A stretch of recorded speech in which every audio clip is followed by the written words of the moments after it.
Bonjour, c'est Jérôme, votre photographe immobilier. Pour la vente de votre bien et ce le plus rapidement possible, deux règles. Déjà, il faut faire confiance à son agent sur le prix du marché et il est important de faire de belles photos, de belles images. C'est le meilleur argument dont vous disposez pour vendre. Mais avant mon arrivée, vous avez un rôle important à jouer. Nous allons efficacement valoriser les lieux. Je vais en 2 minutes chrono vous aider à préparer votre bien pour séduire vos futurs acquéreurs. Cette méthode est éprouvée et elle marche. Vous êtes prêts? L'extérieur de la maison. Selon la saison, il est toujours bien de tondre la pelouse, ramasser les feuilles, etc. Dissimuler la poubelle, les bacs de recyclage, les vêtements sur la corde à linge. Pas besoin non plus de pelles, de balais, de tuyaux d'arrosage, etc. Vous voulez que les acheteurs se concentrent sur le look de votre maison et pas de son entretien. Vous pouvez même déplacer votre voiture pour qu'elle ne soit pas devant la maison. L'entrée, cachez les chaussures, les manteaux et videz même le petit meuble où on vide ses poches avec les clés, vous savez, le courrier et la laisse du toutou. Enlevez le tapis, les photos personnelles et le tour est joué. Les chambres, un lit bien fait avec une parure unie et claire. Si vous avez, c'est parfait. Attention aux plis disgracieux. La table de chevet n'a que sa fidèle lampe, même pas la boîte de mouchoirs ou le chargeur de téléphone. Et retirez bien les tapis que l'on puisse apprécier la qualité du sol. Recherchez au maximum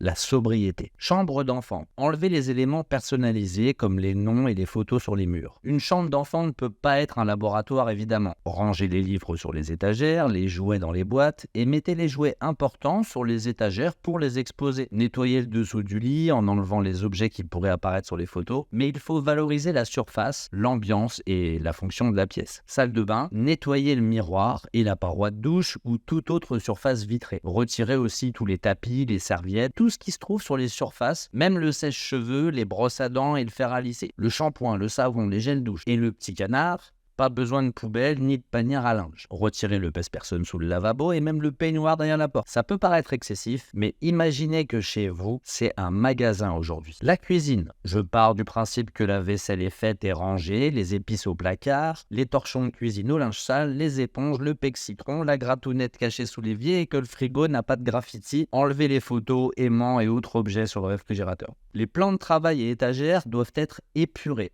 sans produits du quotidien. Pas de boîte ou de sac sur les éléments, pas de gamelle pour chien ou de bouteille d'eau. Vous pouvez par contre y laisser une plante ou une corbeille à fruits. C'est quand même autre chose comme ça, non? Le but ici est de ne pas désorienter le regard des acheteurs ou donner l'impression d'un manque de rangement.